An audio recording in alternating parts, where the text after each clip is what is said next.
நாகையில் ஓடும் பேருந்தில் வாக்கு சேகரித்த பாஜக வேட்பாளர் மீனவர்களின் வலைகளை பின்னி வாக்கு சேகரிப்பு. நாகப்பட்டினம் நாடாளுமன்ற தொகுதியில் பாஜக சார்பில் சுரேஷ் கோவிந்த் போட்டியிடுகிறார்.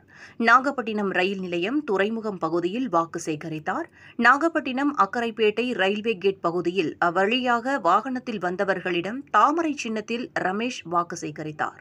அப்போது அவ்வழியாக வந்த நகர பேருந்தில் திடீரென ஏறிய வேட்பாளர் ரமேஷ் பேருந்து பயணிகளிடம் வாக்கு சேகரிப்பில் ஈடுபட்டார். தொடர்ந்து நாகப்பட்டினம் மீன்பிடி துறைமுகத்திற்கு சென்ற அவர் அங்கிருந்த மீனவர்கள் மற்றும் மீனவ பெண்களிடம் துண்டு பிரசுரங்கள் வழங்கி பிரச்சாரம் மேற்கொண்டார். அப்போது வலை பின்னும் பணியில் ஈடுபட்டிருந்த மீனவர்களின் வலையை வாங்கி ரமேஷ் கோவிந்த் பின்னினார்.